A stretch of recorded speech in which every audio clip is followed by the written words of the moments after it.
আমি শাক রান্নার জন্য শাক যে পোস্ত হবে তোমাদের দেখালাম।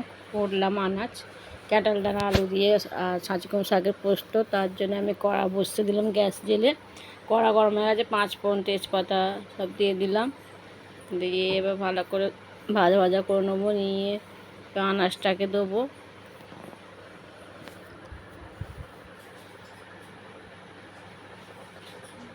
আনাজটা দিয়ে দেবো, এই যে দিয়ে ভালো করে মানে লাল লাল করে ভেজে নেবো একটু।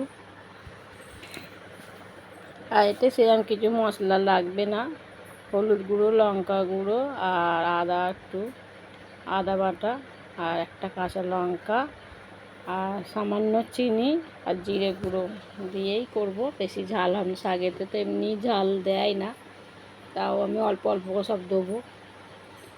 তো দেখো আমি তোমাদেরকে শেয়ার করছি। অবশ্যই বাড়িতে এরমভাবে বানাবে। আর নিরামিষের দিনে খুব ভালো লাগবে এরম শাক চচ্চড়ি, খেতে খুব ভালো লাগবে। দেখো আমি যেরমভাবে বানাচ্ছি সেরমভাবে বানাবে, খুব ভালো হয়। ক্যাটেল ডাঙাদের যে আলু দিয়ে পোস্ত ছাঁচি কুমড়ো শাকের খুব দারুণ। আর এখন এই সময় ছাঁচি কুমড়ো বলো শাক বলো খুব খেতে ভালো লাগে। যারা শাক ভালোবাসে তাদের খুবই ভালো লাগবে শাক খেতে, যারা ভালোবাসে। তো দেখো আমি তোমাদের রেসিপিটা শেয়ার করছি, পুরো ভিডিওটা তোমরা দেখতে থাকো।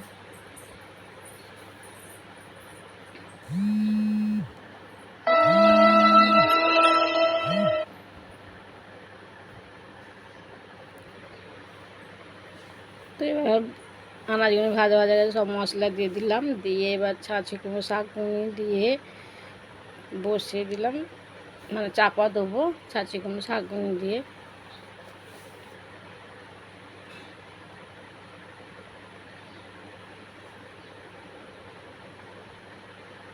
তো হয়ে এসছে, এবার আমি পোস্তটাকে দেবো। পোস্তটা দিয়ে আর একটু চাপা দেবো।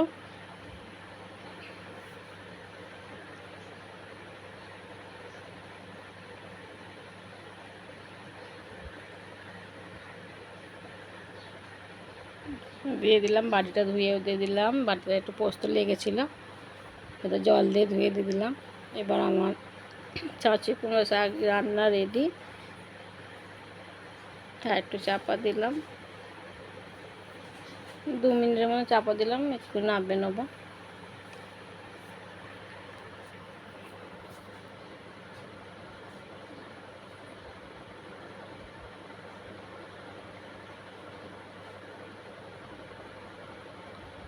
আমার তো খুব ভালো লাগে শাক খেতে, তো তোমাদেরকে আমি শেয়ার করলাম আজকে।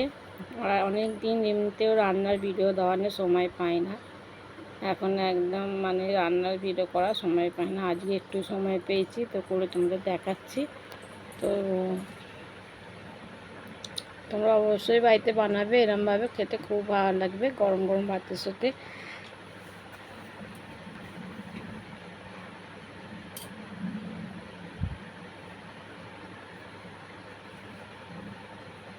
দেখো কি সুন্দর লাগছে বন্ধুরা, আর খেতেও খুব ভালো লাগবে।